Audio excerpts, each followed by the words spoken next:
Good morning, students. How are you, beta? I hope you all are happy and healthy at home and doing your work properly. Students, today we will revise poem number 2 from our book First Flight. Name of the poem is Fire and Ice. Fire यहाँ पर symbol है Dzire का,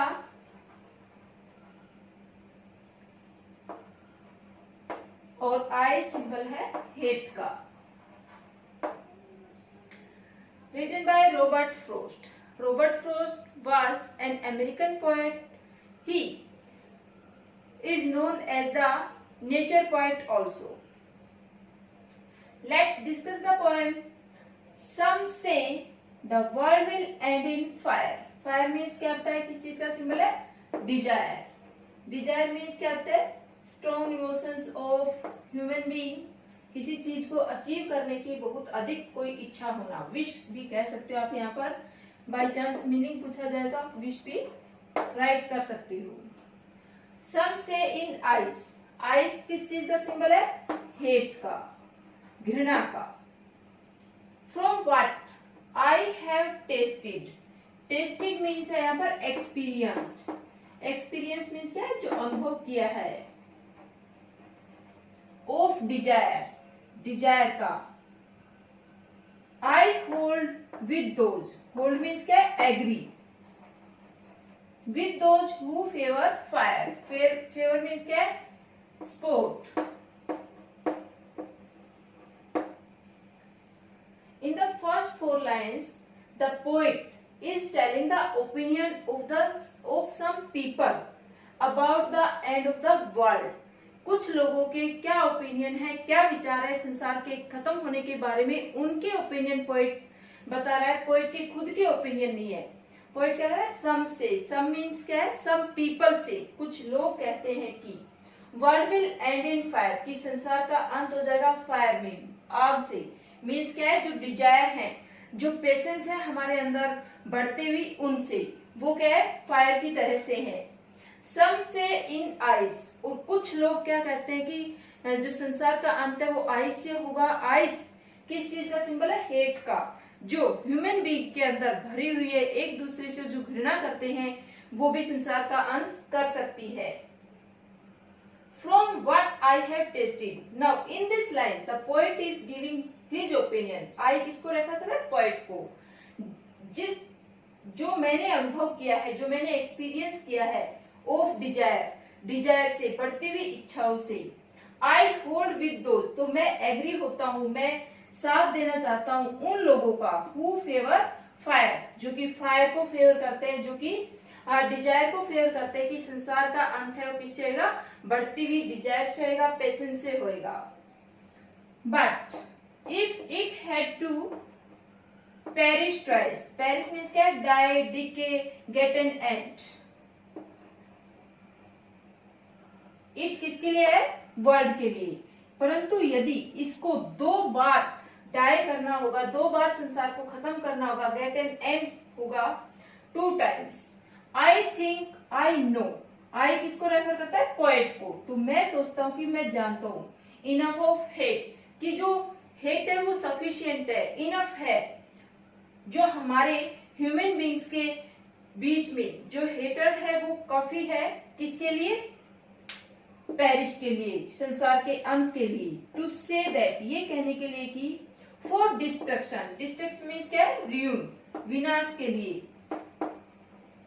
ice, कि जो ice है वो ही sufficient है. किसके लिए? रुइन के लिए, विनाश के लिए. Is also great. और ग्रेट यहाँ पर इस लाइन के अकॉर्डिंग हम कह सकते हैं कि एक्सट्रीम, अत्यधिक है. क्या? And would spice. Surface means क्या है? Sufficient.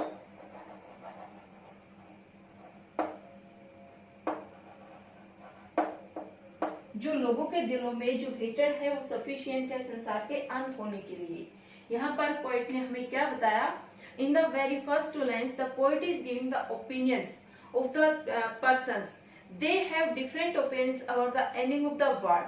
Some are saying the world will end in fire means the world will end with the increasing desires in human being, and others some people are saying that the world will end in ice means the hatred which is becoming greater and greater day by day will be the reason of the end of the world. From what I have tasted, and the poet is telling his own experience that what he had experienced of desire के बारे में, बढ़ती हुई इच्छाओं के बारे में poet ने क्या टेस्ट किया है, क्या एक्सपीरियंस किया है, क्या अनुभव किया है. आई होल्ड विद दोज कि पोएट उनका पक्ष लेता है जो कि फेवर करते हैं फायर को, जो सपोर्ट करते हैं फायर को, कि संसार का अंत किससे होगा, फायर से. फायर मीन्स क्या है, डिजायर, बढ़ती हुई इच्छाओं से. But if it had to perish twice, फिर क्या कहता है poet, but if the world get a chance to decay, to die 2 times, I think I know enough of hate. Then the poet finds enough hatred between human beings to say that for destruction ice is also great extreme. कितनी hated है कि ये कहने के लिए कि जो ice है वो एक्सट्रीम है, अत्यधिक है, ग्रेट है, एंड वुड सफाइस, और सफिशिएंट होगी संसार के अंत के लिए. स्टूडेंट्स, हमने पोएम को डिस्कस कर लिया है, वर्ड मीनिंग साथ साथ देख लिए हैं. अब दोनों स्टेंजा में क्या क्या क्वेश्चंस बन सकते हैं वो और देखते हैं. What are the opinions about the end of the world? There are 2 opinions about the end of the world. Some people having the opinion that the world will end with the fire, and others have the opinion that the world will end with the hatred or ice. What is the poet's experience about the end of the world? Poet's experience about the end of the world is that the world will end in desire, with wishes. With whom the poet want to favor. किसको favour करना चाहता है poet? The poet hold with those who favor fire. What is the name of the poem and the poet? The name of the poem is Fire and Ice, and written by Robert Frost. In next lines, what questions can be asked? What does it refer in the first line? It in the first line refers to the world. What is enough for the end of the world? According to line number 2. According to line number 2, hatred is enough to the end of the world. Who does I refer in the second line? I refers to the poet. Students, now let's discuss the figure of speech in this poem. Figure of speech, सबसे पहले हम rhyming scheme देखते हैं. बेटा rhyming scheme कैसे mark करते हैं? Last word हम एवरी लाइन का देखेंगे और उसकी साउंड देखेंगे वो किससे मिलती जुलती है. लास्ट वर्ड फर्स्ट लाइन का क्या है? फायर, तो यहाँ पर हम मार्क करते हैं ए. सेकेंड लाइन का लास्ट क्या है? आइस. फायर और आइस में डिफरेंट साउंड आ रही है तो सेकेंड लाइन पे क्या आ गया? बी. थर्ड लाइन पे क्या है? डिजायर. फायर डिजायर सेम है तो क्या? ए. फोर्थ लाइन फिर से फायर, डिजायर, फायर, ए.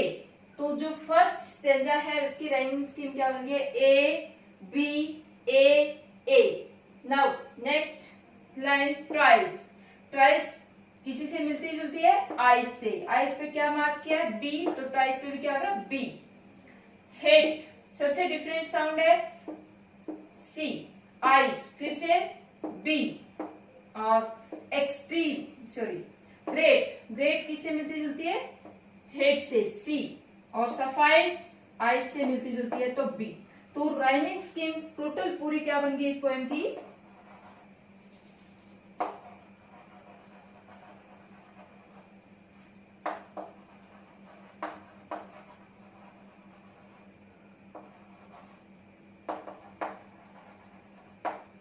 क्या है पोएम की rhyme scheme? A B A B A A B C B C B. A A A A A B, A A, B C, B C, B. Clear? Now next, first two lines start with the same words. When two consecutive lines start with the same word is called anaphora. तो यहाँ पर हम क्या mark करेंगे, कौन सी figure of speech है, anaphora. Then we can see the examples of alliteration also. Alliteration कहाँ पर है, वो यहाँ पर राइट कर लेते हैं. सबसे फर्स्ट वर्ड में सम से फिर वर्ड विल.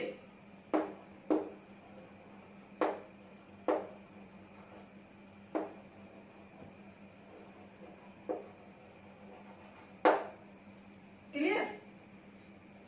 जहां पर जो फर्स्ट लेटर की साउंड कॉन्सोनेंट साउंड है तो क्या है वहां पर एलिट्रेशन है. उसके बाद अब हम देखते हैं यहाँ पर एसोनेंट साउंड भी बन रही है. विल, इन, आई की साउंड रिपीट हो रही है तो ये क्या है, एसोनेंस. उसके बाद फिर से हमें एसोनेंस कहां पर देखने को मिलता है, होल्ड, दोज, हु, फेवर.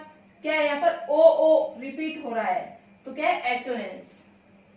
इस लाइन में भी हम मार्क करते हैं एसोनेंस. एसोनेंस मीन्स क्या, वोवल साउंड. वोवल साउंड भी वर्ड के बीच में. ओके. देन इंजमेंट, लास्ट की जो 3 लाइन्स है वो एक सेंटेंस बनता है. तीनों लाइनों के बीच में कहीं पर भी कोई पंक्चुएशन मार्क नहीं आया है, सिर्फ एंड में लगा है. क्या पर, सफिक्स के बाद. तो लास्ट की 3 लाइन से टू से सेंटेंस स्टार्ट होता है. ये पूरा एक ही सेंटेंस है. To that for destruction ice is also great and would suffice. तो 3 लाइनें एक सेंटेंस बनाती है. तो यहाँ पर कौन सी फिगर ऑफ स्पीच है लास्ट की 3 लाइन्स में, enjambment.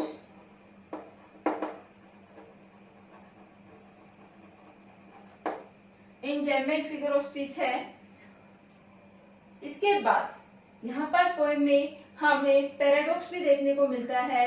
It had to perish twice.